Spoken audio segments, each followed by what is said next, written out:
Welcome to Toy Polloi.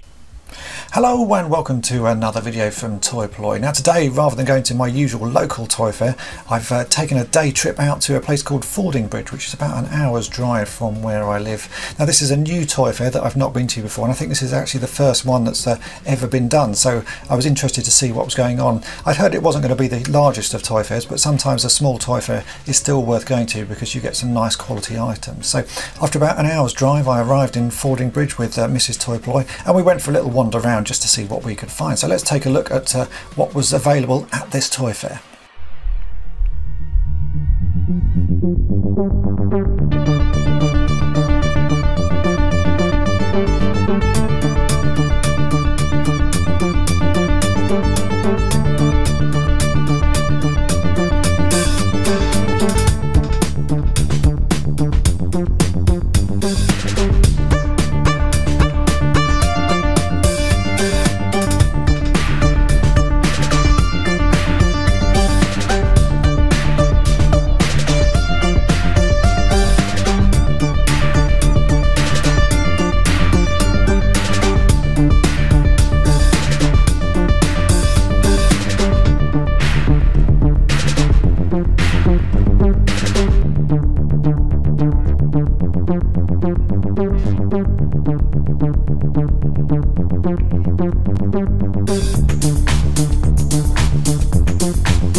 So this is what I managed to pick up. As you can see, it's not a huge amount, but there are some really nice items here. We'll start off with the biggest thing I bought, which is the Action Force Muton figure.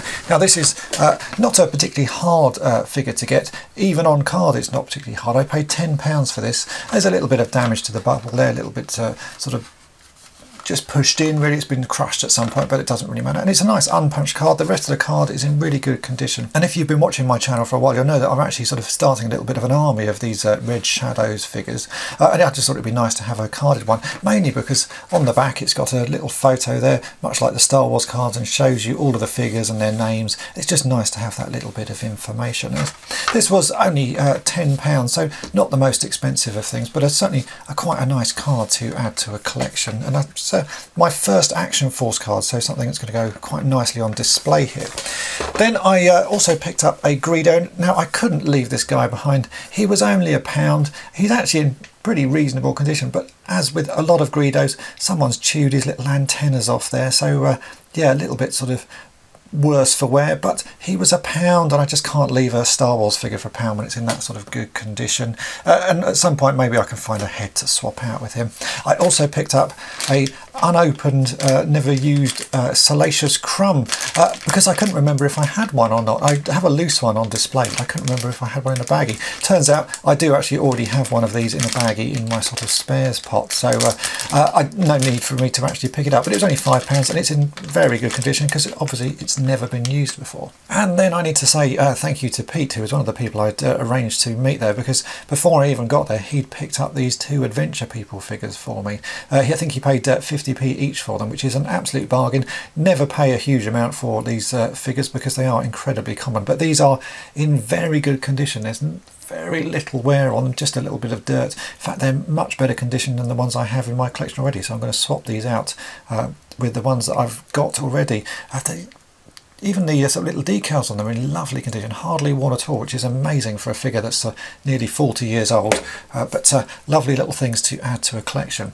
And then I picked up another sort of G.I. Joe project, because a lot of people have been enjoying the G.I. Joe video that I've just done recently, and I wanted to get something else. I picked up this bag. This is, I think they're called Tomax and Zammot or something. It's the twins from G.I. Joe, and I paid £1 for these, and the reason I paid £1 is because they are broken. You can see this guy's in pieces. In fact, the little metal hook that holds him together has snapped, so he's fallen apart, and has a fair amount of play wear to him, but certainly something that can be repaired.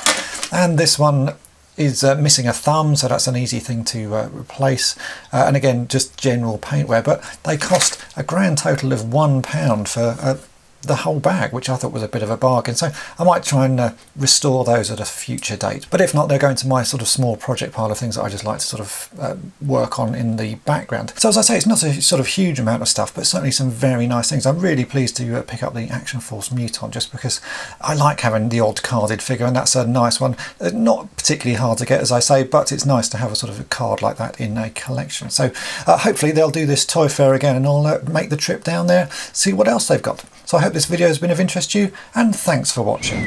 Thanks for watching Toy Polloi. Subscribe for more great videos. You can also follow Toy Polloi on Twitter, Facebook, and Instagram.